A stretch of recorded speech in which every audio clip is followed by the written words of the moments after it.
Halo semuanya, perkenalkan aku Reisha Tejakusuma dan kali ini aku akan menjelaskan tentang cara pembuatan laporan keuangan seperti laporan laba rugi, laporan laba tahan, laporan posisi keuangan, laporan arus kas, jurnal tutup, jurnal penutup, hingga neraca saldo setelah jurnal penutup. Video kali ini adalah lanjutan dari video yang terakhir kali saya buat yang kita telah membuat jurnal umum, buku besar, dan neraca saldo. Di sini, ini adalah jurnal umum yang telah kita buat. Dia juga ada buku besar dan juga neraca saldonya. Nah, di sini saya juga akan lakukan jurnal umum penyesuaian. Setelah itu, saya akan menyesuaikan buku besarnya dan juga neraca saldonya. Oke, jadi ini adalah COA yang akan kita gunakan untuk pembuatan laporan keuangan kali ini.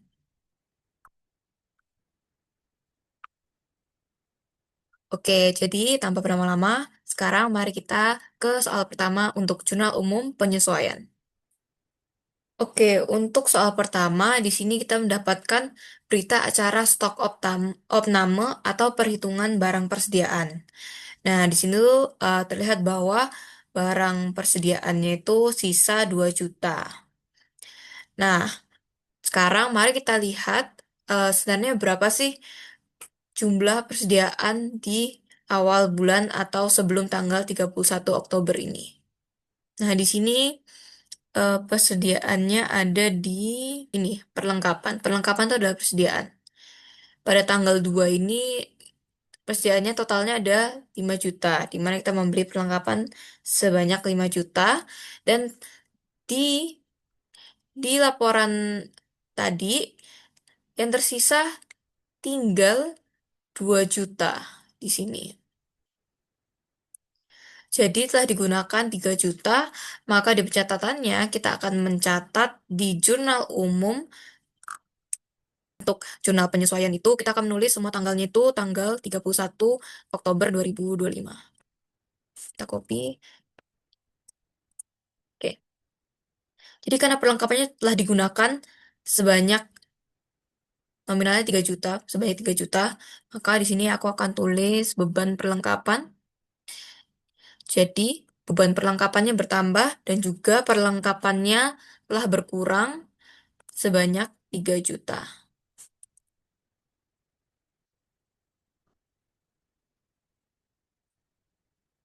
Itu aku akan tulis keterangannya, yaitu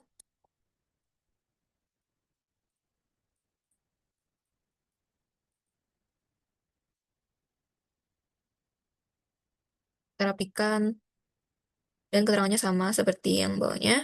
Terus karena ini sepertinya rumusnya belum ada, jadi kita tinggal klik yang sudah ada rumusnya, yaitu yang satu kas ini. Terus kita klik 2 kali. Oke, kita akan lanjut ke soal berikutnya. Nah, untuk soal berikutnya, di sini terdapat laporan depresiasi peralatan. Nah, jadi di tanggal 4, kita ada beli peralatan. Nah, peralatan itu harga awalnya itu adalah 4 juta dan juga 2 juta. Jadi meja 4 juta, lemari 4 juta, rak 2 juta. Tetapi di sini peralatan yang kita miliki ini dalam bulan Oktober ini, di akhir bulan Oktober terjadi penyusutan yaitu sebesar 2% pada tiap peralatan. Di sini adalah totalnya 80.000, 80.000 dan 40.000. Jadi jika dijumlahkan, ini 200.000 adalah total beban depresiasi dari peralatan yang kita miliki. Maka dari itu, langsung kita catat ke jurnal umum. Nah, di sini benar tanggal 4 ini kita ada pembelian peralatan yaitu 10 juta. Dan tadi terjadi penyusutan sebesar 200.000 pada seluruh peralatan kita. Maksudnya itu 2% dari tiap peralatan kita terjadi penyusutan dan totalnya itu adalah 200.000 ya. Jadi untuk penulisan jurnal umumnya, untuk jurnal penyesuaian, penyusutannya itu akan kita tulis di debit, yaitu adalah beban penyusutan peralatan. Dan di kreditnya itu adalah akumulasi penyusutan peralatannya. Tulis 200.000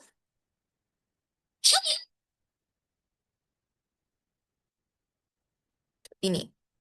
Kita harus tulis juga dia punya keterangan.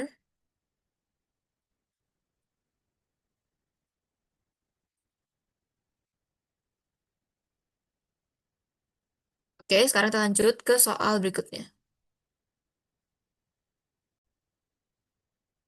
Untuk soal berikutnya, di sini terdapat kwitansi pembayaran 12 juta untuk sewa gedung untuk 2 bulan ke depan.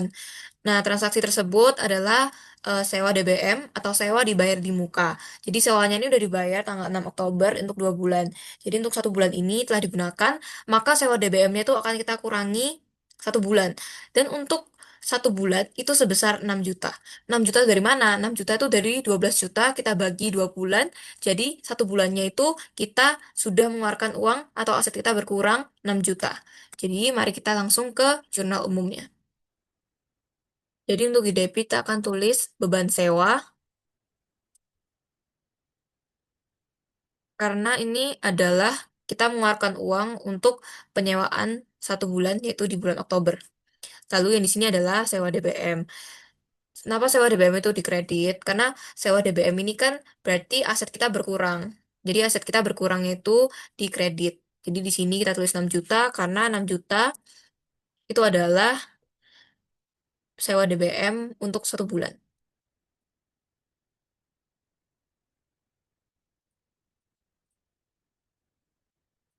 Kita tulis keterangannya. Oke, seperti ini. Sekarang kita akan untuk soal berikutnya, di sini terdapat kwitansi pembayaran tanggal 25 Oktober, yaitu adalah uang muka proyek dekorasi interior Cafe Luminous untuk 3 bulan sebesar 6 juta. Nah, jadi ini termasuk pendapatan DTM yang telah kita catat pada tanggal 25 Oktober.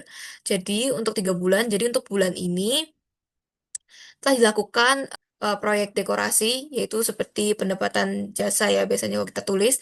Jadi di sini tuh pendapatan DTM kita akan kita kurangi 1 bulan. 1 bulannya itu 2 juta, karena 6 juta bagi 3 bulan itu, jadi tiap bulannya itu 2 juta.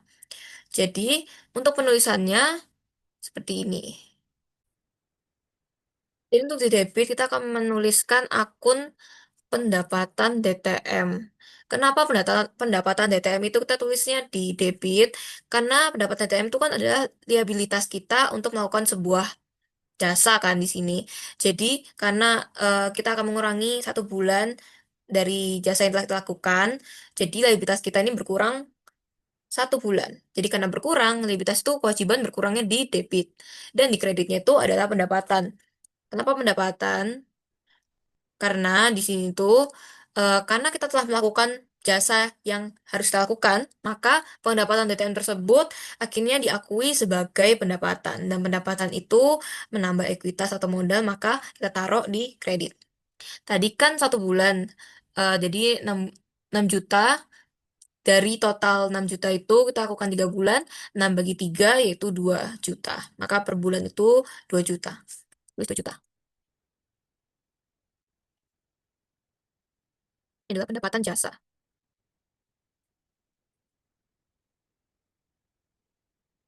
Oke. Setelah itu, di sini adalah berita acara serah terima. Jadi di sini tuh ada em, pendapatan atau transaksi yang belum dicatat. Jadi dia itu belum dicatat, maka pada 1 Oktober ini akan kita catat. Di sini tuh kita telah melakukan jasa dekorasi interior di Cafe Bulan pada tanggal 31 Oktober 2025 sebesar 3 juta dan dibayarkan secara tunai. Maka dari itu, kita akan melakukan pencatatannya. Jadi karena ini adalah eh, kita telah melakukan jasa, jadi ini adalah kita mendapatkan pendapatan. Di sini pendapatannya kan tadi secara tunai. Maka di debit itu adalah kas, karena kasnya kita tuh bertambah sebesar 3 juta, dan juga untuk di kredit yaitu adalah pendapatan. Karena kita telah melakukan jasa tersebut dan kita telah menerima uangnya, maka hal tersebut seperti ini pencatatannya. Kas di debit dan juga pendapatan di kredit, dan total yang kita dapatkan tadi adalah 3 juta.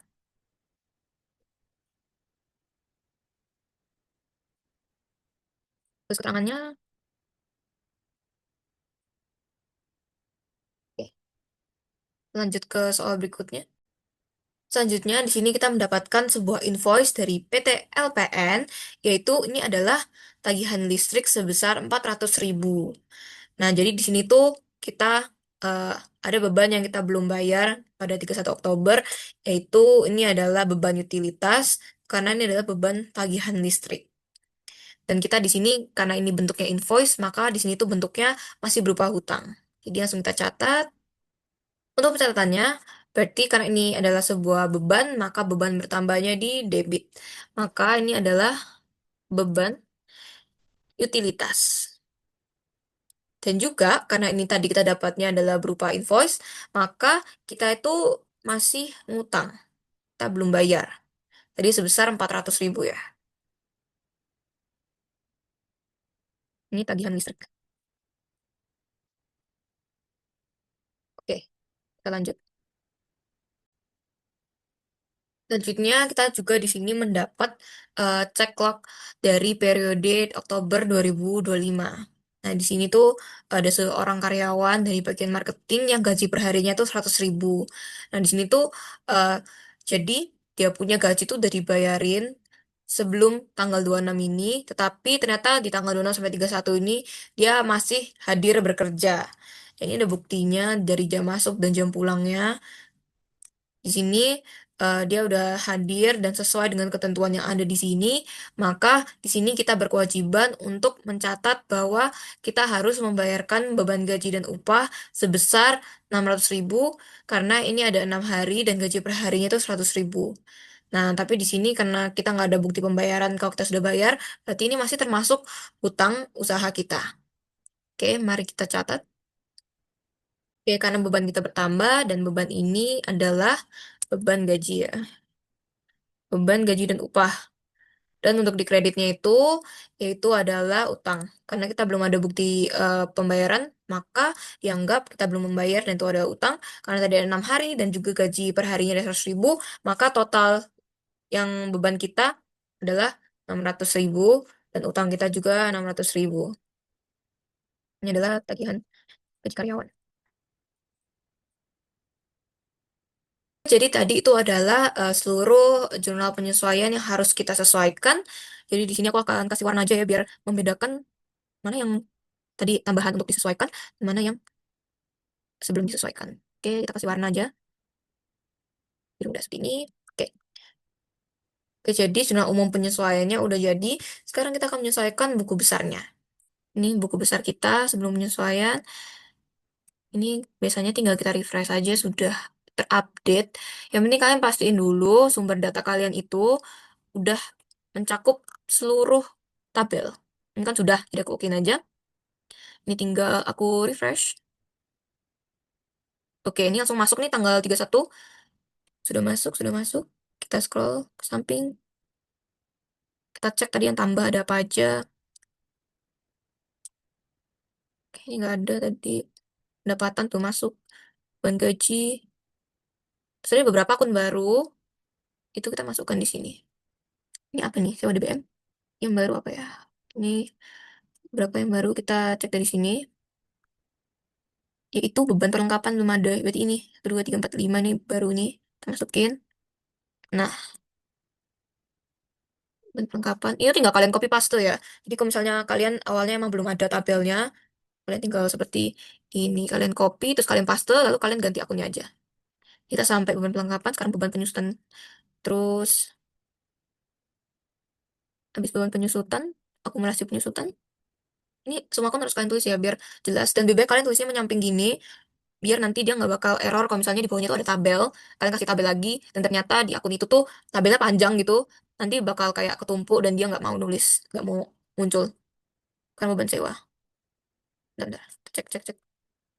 Ini ada kurang satu nih guys. Bentar. Ini kan beban sewa, beban utilitas belum. Coba kita cek dulu. Oh ini ada yang kelewat nih kosong. Isi aja beban utilitas. Pokoknya kalau misalnya kalian nggak ada kayak aku gini, karena ini emang udah aku buat tadi, tapi aku kosongin lagi untuk buat video ini. Jadi kan tinggal CLV, terus kan tinggal pilih deh mau pakai akunnya mana. Segampang itu guys. Oke, kita hapus dulu yang ini. Wow, salah. Tuh hapus akun. Bentar, bentar, bentar. Untuk hapus itu kalian hapus pivot table. Sudah, selesai. Nah, ini buku besar kita setelah disesuaikan. Jadi kalian pastiin datanya udah betul, data validasi data kalian sudah betul. Habis itu kalian tinggal copy paste lagi akun-akun yang belum ada tabelnya. Dan pastiin akun-akun yang kalian tambahin tadi itu semuanya sudah terupdate, ada tanggal 31-nya seperti ini. Oke. Jadi buku besar yang telah disesuaikan udah ada. Sekarang neraca saldo yang disesuaikan. Oke, ini kan kita bisa lihat aku masuk penyusunan apa-apa itu belum ada. Jadi ini coba kita refresh. Tapi sebelum itu, ini coba refresh dulu sih guys.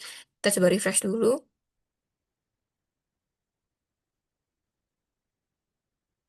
Kalau emang belum ada, berarti kemungkinan besar ini tuh sumber datanya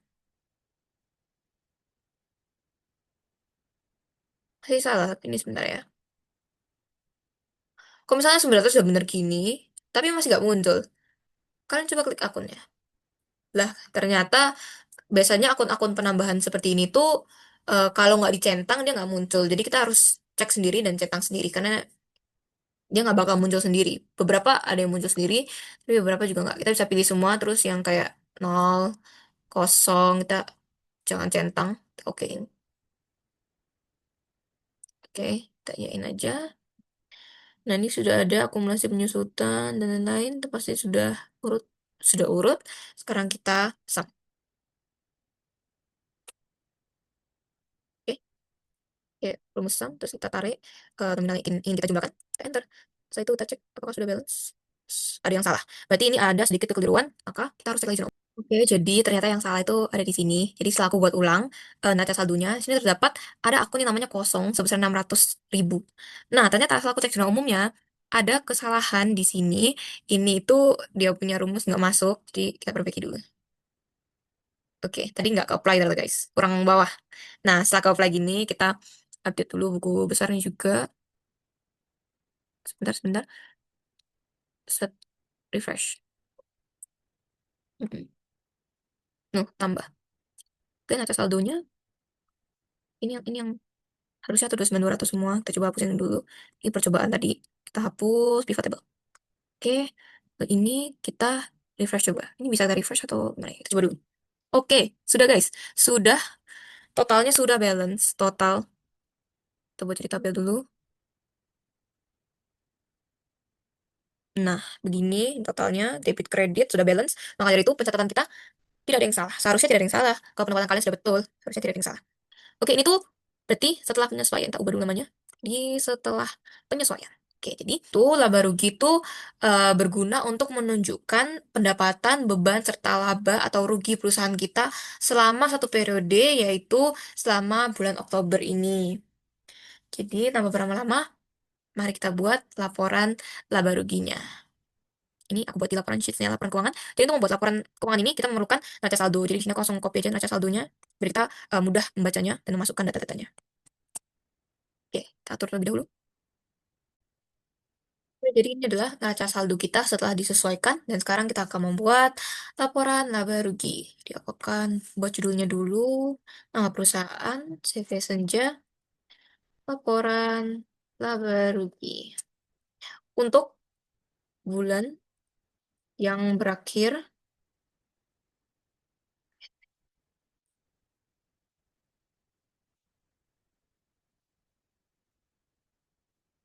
jadi ini adalah format penulisannya tuh kayak gini.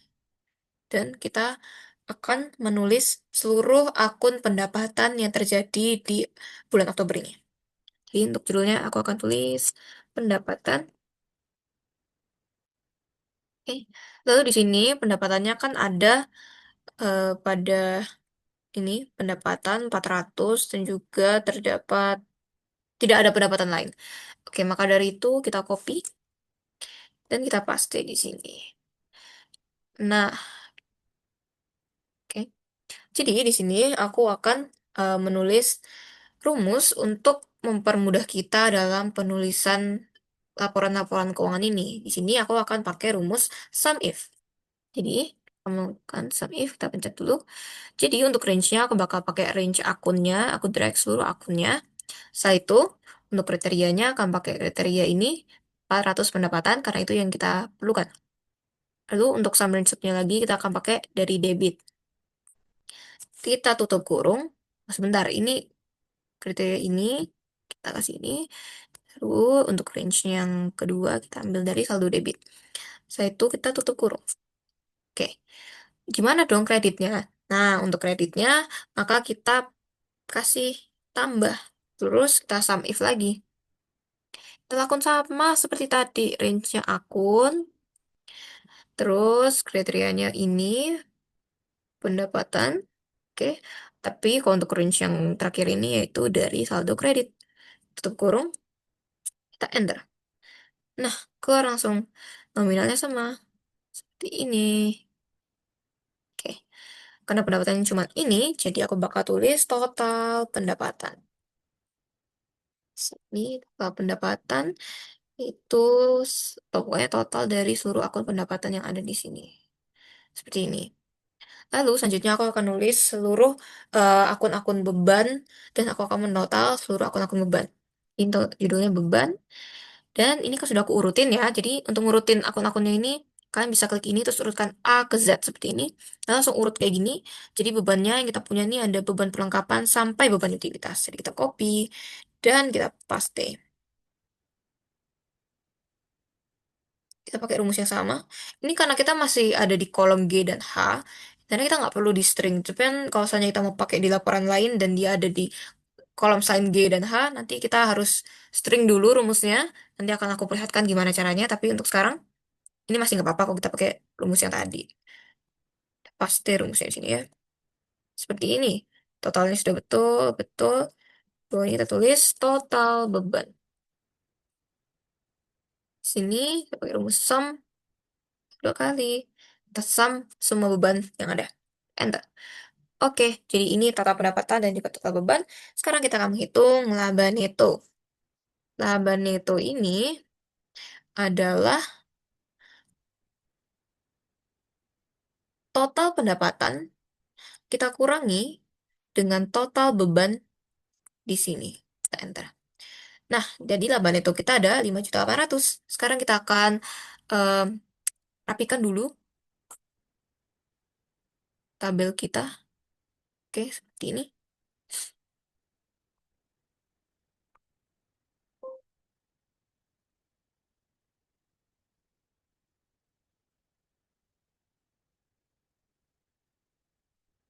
Oke, seperti ini. Kita rapikan biar ini lebih mudah dibaca. Kita juga bisa kasih bold-bold seperti ini. Biar kita nggak salah baca, guys. Total beban,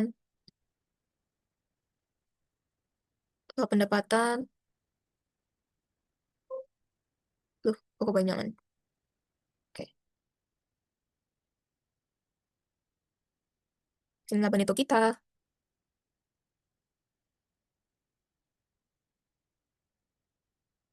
Ini lebih mudah dibaca taruh tengah gini. Totalnya. Nah, ini aku bold ya, 8 itu kita 5.800.000. Nah, berarti kita, oke, laporan baru sudah selesai. Sudah kuning. Selanjutnya kita akan membuat laporan laba ditahan. Laporan laba ditahan itu untuk menunjukkan saldo laba ditahan kita. Nanti itu adalah akumulasi dari eh, laba-laba kita yang tidak dibagikan kepada pemilik ataupun pokoknya akumulasi laba yang tidak dibagikan. Jadi untuk perusahaan ini sama satu periode ini yaitu Oktober. Oke.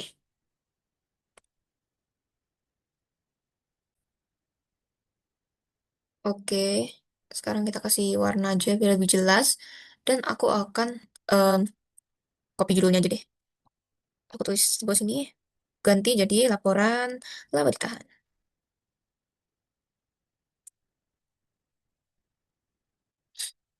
Jadi di bawah sini pertama-tama kita akan tulis saldo laba 1 Oktober 2025. Tetapi karena kita punya perusahaan ini baru buka, jadi saldonya ini otomatis nol. Oke, selanjutnya jadi nanti ini bakal ditambah dengan laba neto kita yaitu ini 5.800.000. Kita tulis dulu laba neto. Lalu nanti akan dikurangi dengan prive. Prive kita. Jadi bakal dikurangi prive atau dividen, tapi karena di sini tadi di zona umum hanya ada prive, maka sini aku bisa dikurangi prive aja. Dividennya nggak perlu ditulis. Lalu aku bakal tulis di sini saldo laba 21 Oktober. Oke, mari kita catat. Ditambah laba neto. Laba neto kita adalah ini. Ini laba neto kita. Lalu prive. Oke, sebentar. Prive kita ada di sini ya. Betul. Add copy. Kalau kita pakai rumus ini, coba kita cek. Masih bisa dipakai atau enggak? Seharusnya masih bisa, guys. Nggak perlu di string dulu. Nanti kita string. Bentar. Kita cek. Oke. Nah, seperti ini. Kalau misalnya kita nggak string tuh bakal kayak gini, guys. Dia punya, dia tuh berpindah. Ini kan dari tadi yang biru-biru ini di atas ya. Range-nya di atas. Tapi karena kita pindah ke bawah, kita mau pakai di bawah, dia jadi kegeser ke bawah juga. Maka dari itu kita hapus hapus dulu kan ini udah nggak bisa dipakai ini. Oke, aku bakal string salah satu ini. Jadi, oh my God. Ternyata ini sudah itu ya. Sudah bergeser juga, semakin bawah semakin bergeser. Tetapi ya bergesernya masih kepake. Nah, jadi moral of the story lebih baik kita string dari awal. Mari kita string dari yang sini aja. Jadi di range-range-nya ini kecuali G5, kecuali kriteria kita jangan string. Jadi kita klik Fn plus F4. Nah, ke string. Kita string semuanya ini range-nya kecuali kriteria kita jangan string karena kita emang bakal sesuaikan dengan kita punya. Kita enter. Oke, kita copy. Mau, mau Ctrl V juga di sini. Ini aku Ctrl, gak usah ya. Ini. Kita Ctrl V di sini. Ya, 3 juta preview-nya. Betul? Betul. Setelah itu untuk laba neto. Berarti sama dengan laba neto kita kurangi dengan preview kita, yaitu 2,8. Kalau misalnya saldo labanya ada, berarti saldo laba tambah laba neto dikurangi preview. Ini kita jadiin tabel dulu. Eh, tabel. Kan, nah, seperti ini.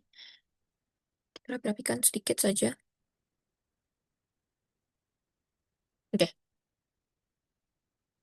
Oke, jadi ini adalah laporan laba hitam sudah jadi. Sekarang kita akan lanjutkan membuat laporan posisi keuangan, di mana laporan ini tuh berfungsi untuk menyajikan informasi tentang aset, liabilitas, dan juga ekuitas kita di periode Oktober ini.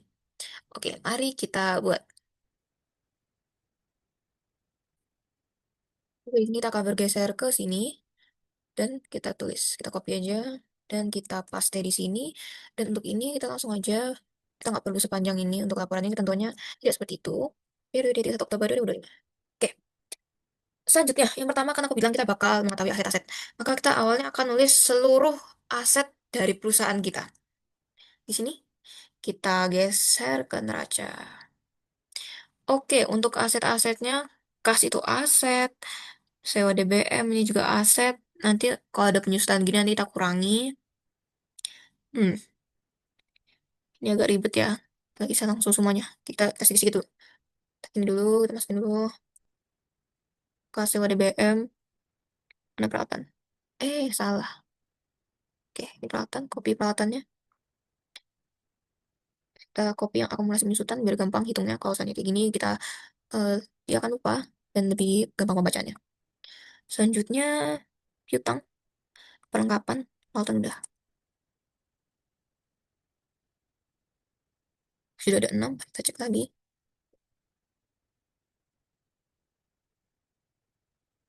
Oke, udah semua ya. Sekarang kita copy rumus ini. Oke, sebentar. Ya, lalu kita akan paste rumusnya di sini.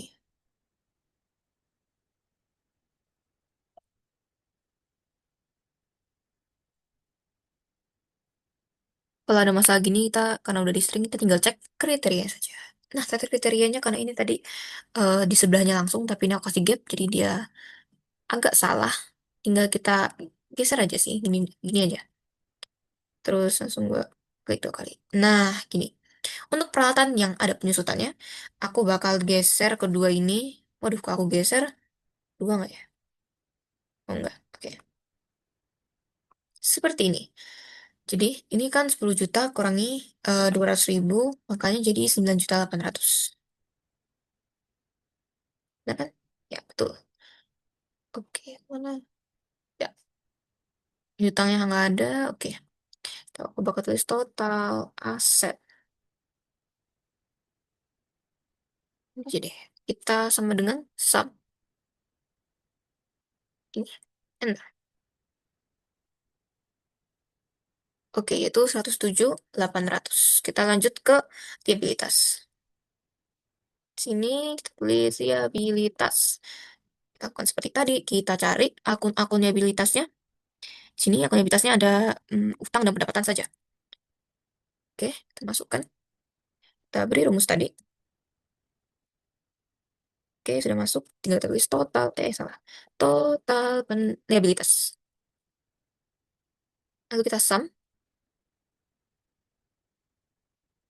Oke, ini total liabilitas atau aset. Sekarang yang terakhir yaitu kita akan mencari ekuitasnya. Ekuitas. Oke, untuk ekuitas ini kita akan tuliskan pertama-tama modal, tapi sebelum itu, bentar, aku mau nulis yang saldo laba akhir dulu. Biar nanti sekalian semuanya. Saldo laba akhir. Oke. Lalu, sudah nanti kita total di sini. Dan ini aku bakal cross check dengan cara ini. Nanti aku bakal jelaskan. Oke, ini modal kita. Oke. Saldo laba akhir kita yaitu ini, 7.800.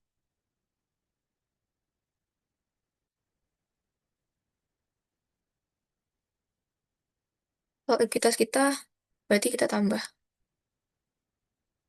Pakai sum ya.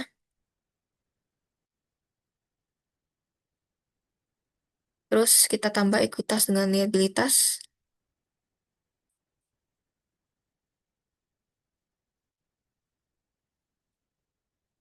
Oke, sebelum aku menjelaskan, mari kita rapikan dulu. Sebentar, ini aku pindah ke sini. Ini aku mau pindah-pindahin ke sini biar lebih mudah dibacanya. Biar kalian nggak bingung mana yang totalan dan mana yang bukan totalan. Oke, sekarang kita jadikan tabel. Oke, tabel, rapikan, kita merge, dan kita bold.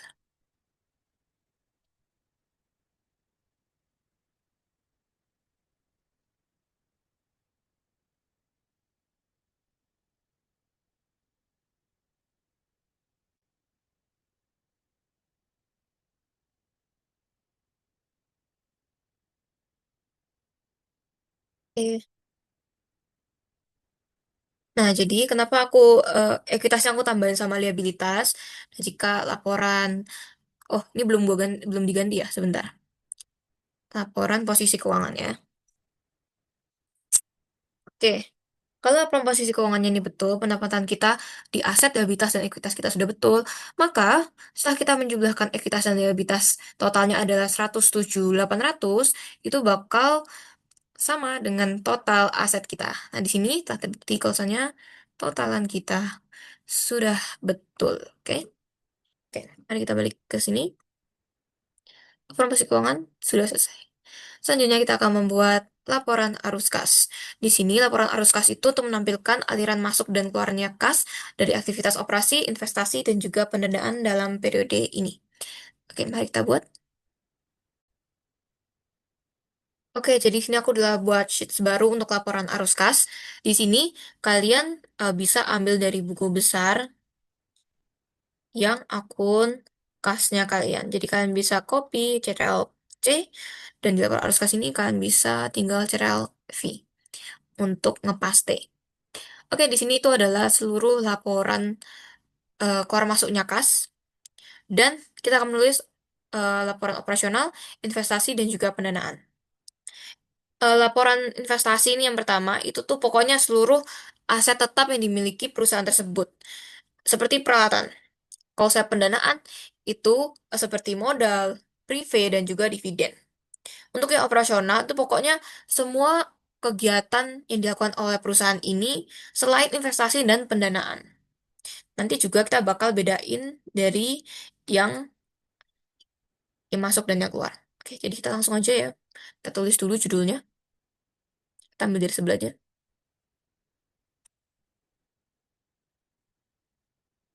Oke.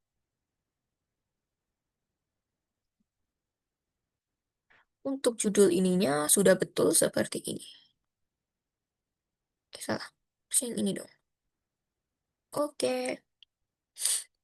Untuk laporan arus kas ini, kita akan mulai dari laporan arus kas dari operasional. Tulis. Laporan, hmm, laporan arus kas dari operasional. Yang pertama yaitu adalah arus kas kegiatan operasional yang penerimaan. Jadi kalau misalnya penerimaan selain investasi dan pendanaan, berarti penerimaan pendapatan. Oke, aku bakal tulis semuanya dulu deh, baru aku jelasin rumusnya untuk kita masukinnya gimana. Oke, selanjutnya yaitu adalah pengeluaran. Pengeluaran kas. Kalau misalnya udah, dua-duanya udah kita masukin, nanti kita langsung tulis kas. Kas neto dari operasional.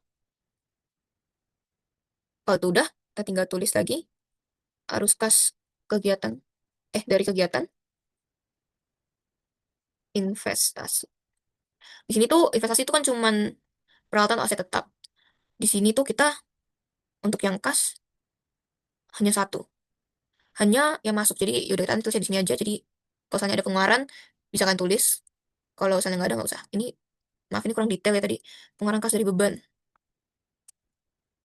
Ini bisa kan detailnya seperti ini. Nah seperti ini. Ini kan lebih mudah dibaca, lebih mudah dipahami juga. Oke, kas neto. Lalu yang terakhir ini kan pendanaan. Jadi arus kas dari kegiatan pendanaan. Kalau gitu, kalau misalnya ini nanti langsung tulis aja akunnya karena cuma ada 3, biar lebih jelas. Kalau misalnya operasionalnya karena banyak banget, makanya langsung aja tulis penerimaan kas dari pendapatan dan pengeluaran kas dari beban. Oke, ya. Oke, kalau gitu kita langsung masuk aja ke rumusnya ya. Jadi kan kita lihat dari ini kas, jadi di sini kita baca keterangannya. Dan kita harus membedakannya menjadi mana yang operasional masuk, operasional keluar, mana investasi masuk, investasi keluar, mana pendanaan masuk dan pendanaan keluar. Oke, yang pertama yaitu adalah setoran modal. Setoran modal itu berarti masuk. Ini masuk, ini keluar ya. Debit itu masuk dan kredit itu keluar. Jadi untuk setoran modal melalui transfer bank itu adalah pendanaan masuk. Membayar perlengkapan secara tunai. Berarti ini adalah operasional keluar. Membayar sewa secara tunai.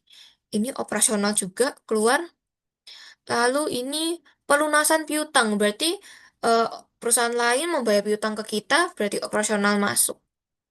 Membayar gaji secara, eh, sebentar. Oh, salah, melunasi hutang peralatan secara tunai. Berarti di sini kita melunasi hutang peralatan, berarti kita melunasi pembelian peralatan. Berarti ini membeli peralatan, berarti ini adalah investasi, tapi kita bayar keluar. Membayar gaji, operasional keluar, pendapatan dekorasi. Berarti operasional masuk. Salah, masuk. Ini ada pendapatan lagi secara tunai, operasional masuk. Pembayaran prive secara tunai. Prive itu masuk ke pendanaan, berarti ini masuk pendanaan keluar. Selanjutnya, pendapatan jasa dibayar tunai. Berarti ini ada operasional masuk. Oke, jadi aku langsung akan jelasin ke rumusnya. Jadi untuk penerimaan kas dari pendapatan ini, kita bakal pakai rumus sum if. Rincinya dari sini. Terus ini karena operasional masuk OM dari jumlah debit. Kita tambah sum if. Ini sama kayak tadi. Dari sini, kriteria OM dari jumlah kredit. Kita enter. Oke, 28. Lalu jangan lupa kita string fn plus f4.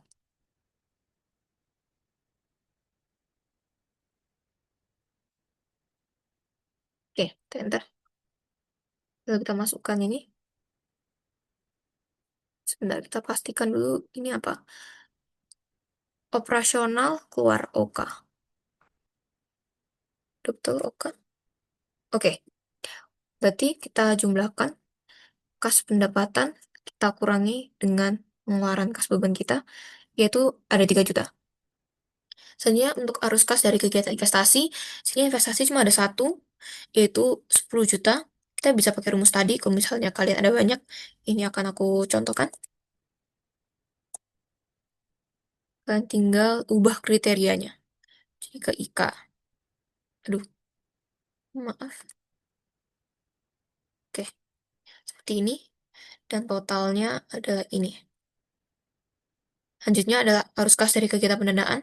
Ada modal, privé, dan dividen. Di sini kita cuma punya modal dan juga privé. Ini adalah modal. Tulis dulu sini. Modal dan privé. Kita bisa pakai rumus tadi juga. Oke. Dimana kriterianya akan kita pindah ke modal yaitu pendanaan masuk. Enter. 100 juta. Betul. Terus habis itu untuk privé-nya itu pendanaan keluar. Ini PK pendanaan keluar. Enter. 3 juta. Oke. Jadi ini adalah kas neto dari pendanaan. Oke. Jadi penulisannya seperti ini. Nah, habis ini tinggal kita jumlah-jumlahkan saja. Jadi kalau saya modal sama privé ini nanti kita dikurangi ya. Oke.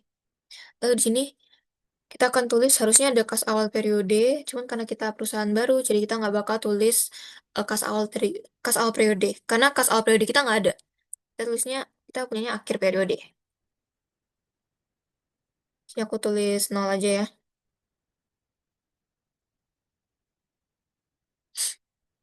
Lalu kita bakal jumlahin kas-kas neto ini.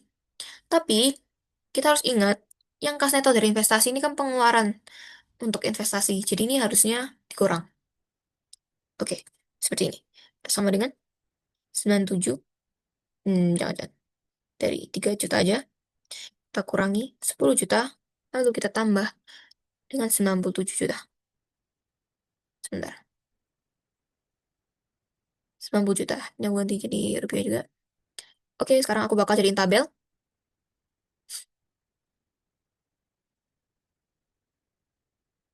Ini total akhirnya.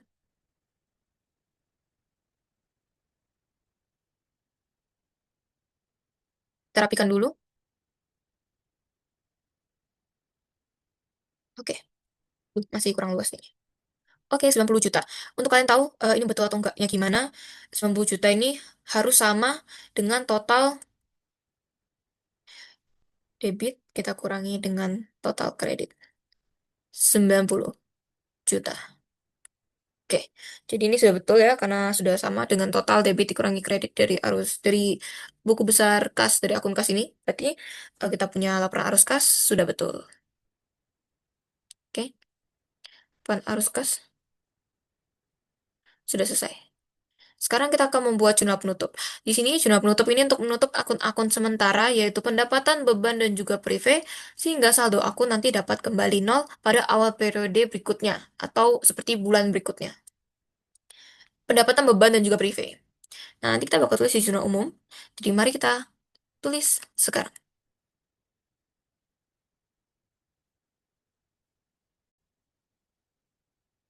Jadi kita kan harus menutup pendapatan.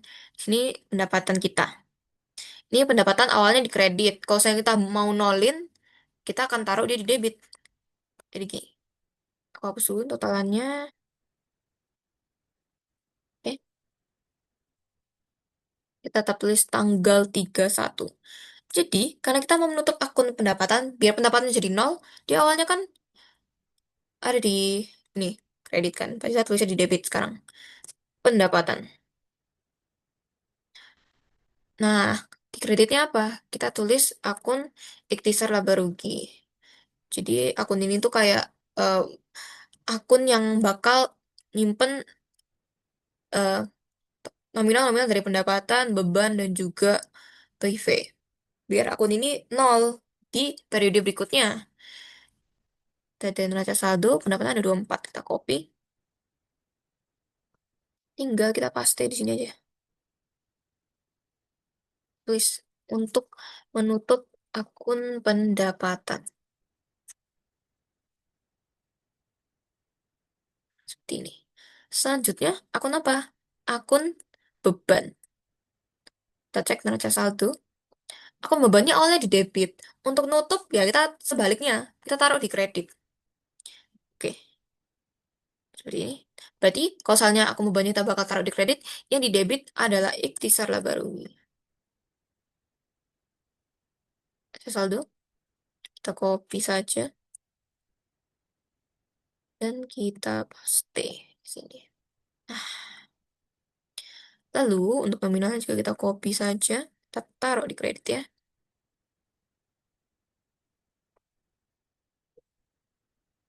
Ikhtisar laba ruginya adalah total dari seluruh beban. Oke, kita pastiin ini rumusnya udah ada semua.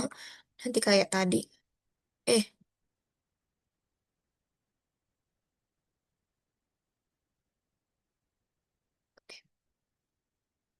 kita tulis keterangannya. Dan aku samain semua dulu aja kali. Sini aku ganti jadi beban. Nah, oke. Sip, sip, sip. Tanggalnya. Oke. Selanjutnya yang terakhir itu tadi apa? Prive. Ya, prive. Betul. Oke, jadi kita cek deh mana prive kita di neraca saldo. Ini prive kita. Prive kita awalnya ada di debit. Maka dari itu kita akan tulis prive-nya di kredit. Kita tulis.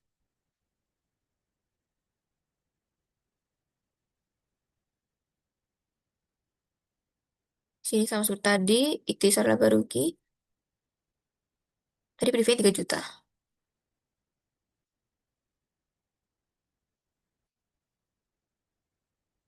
Oke, ini kelebihan satu ya tadi. Untuk menutup akun prive. Seperti ini. Lalu sebenarnya ada satu hal lagi yang perlu kita tutup, yaitu dari laba ditahan kita. Jadi dari laporan keuangan ini tadi kan ada laporan laba ditahan, bukan laporan laba ditahan, maaf. Maksud saya laba akhir.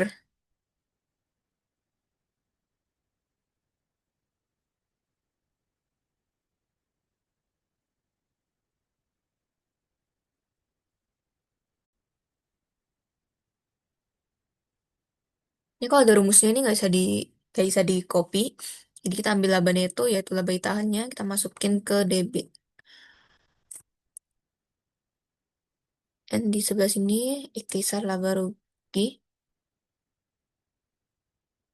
5.800.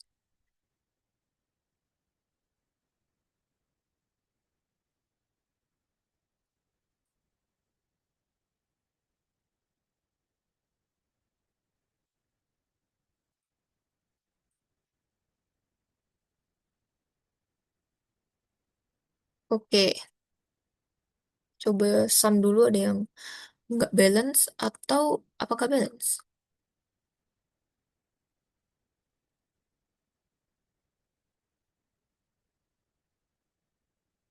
Oke, bentar. Oke, balance guys. Berarti jurnal penutup kita sudah selesai. Oke, bagi jurnal penutup akan aku kasih warna yang berbeda. Oke, pink. Totalannya kita pull saja.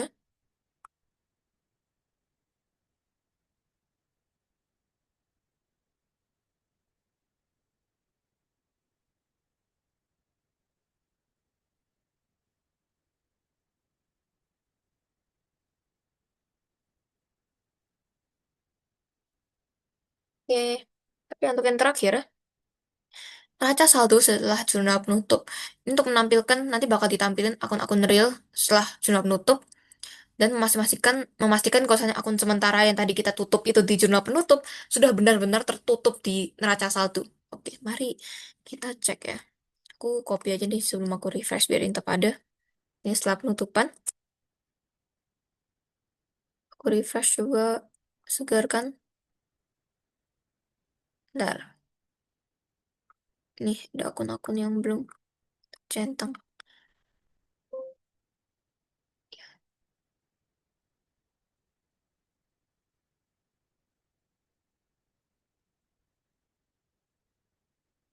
Kita pastiin dulu datanya udah betul belum ya?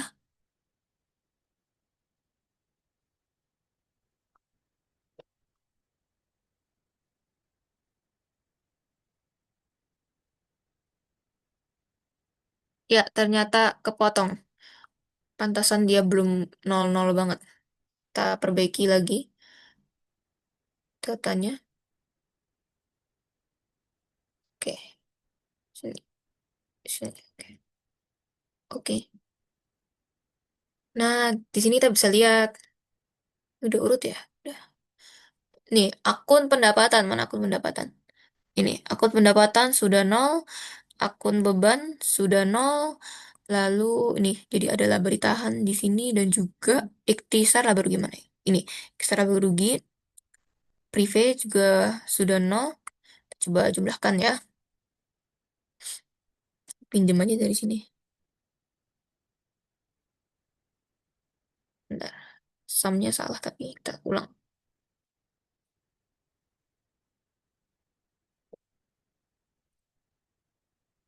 Nah, ini udah balance nih. Oke, ini setelah penutupan nih, setelah penyesuaian, sudah semua. Kita sudah menyelesaikan semuanya. Oke. Jadi begitulah cara pembuatan penyesuaian sampai buat laporan arus kas, laporan keuangan, jurnal penutupnya gimana, dan neraca saldo setelah penutupannya gimana.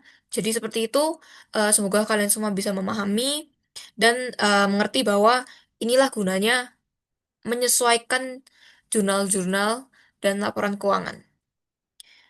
Sekian dari saya, terima kasih.